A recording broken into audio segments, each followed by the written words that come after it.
చిత్రగీయునితో ఏమన్నది? ముసలపావురం చిత్రగీయునితో ఎదురుగా ఆహారం కనిపిస్తూ ఉంటే ఏవేవో అనుమాలతో దాన్ని తీసుకోకుండా ఉంటామా అన్నట్టు శంకించకూడదన్నది.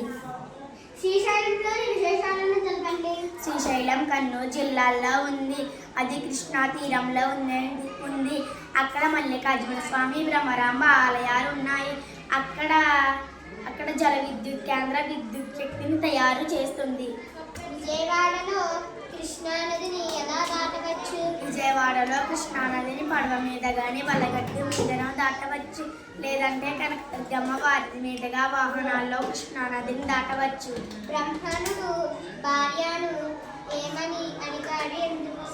బ్రాహ్మణుడు ఒకదాని వెంట ఒకటి తల మీద సిద్ధమవుతున్న మూటలు తీసి పాపానికి ఓపిక అయిపోయింది.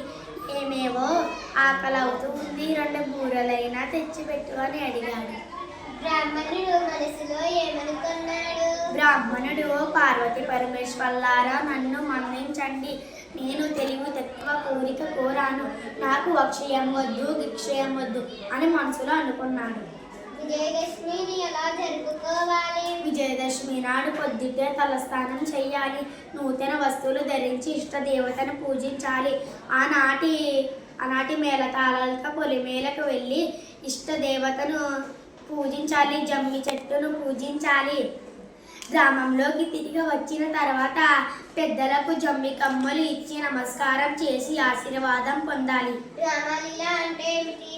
ఉత్తర భారతంలో రావ కుంభకరుల బుట్ట బొమ్మలు తయారు చేసి మైదానంలో కాలుస్తారు. దీనినే రామలీల అంటారు. విజయం వరించాలంటే ఏం చేయాలి? ఏ పనైనా సాధించగలమనే నమ్మకంతో చేస్తే ఆ పని సఫలమవుతుంది. కాబట్టి భయంతోనో సాధించలేమనే అనుమానంతో చేస్తే అది సఫలమవుతుంది. కాబట్టి ఆత్మవిశ్వాసంతో చేస్తే విజయం వరిస్తుంది. భారత జాతీయ పతాకం ఎలా ఉంటుంది? భారత జాతీయ పతాకంలో 3 రంగులు ఉంటాయి. కాషాయం, తెలుపు, ఆకుపచ్చ రంగులు సమాంతరంగా అడ్డంగా ఉంటాయి. గాఢ నీలం అశోక చక్రానికి ఉంటాయి. అశోక చక్రానికి 24 ఆకులు ఉంటాయి. భారత జాతీయ పతాకంలో వెడల్పు 3:2 నిష్పత్తితో ఉంటుంది. రామునికి రామచంద్రుడి పేరు ఎందుకు వచ్చింది? రాముడు చేతులు చాచాడు కాబట్టి ఆయనకు రామచంద్రుడు అనే పేరు వచ్చింది.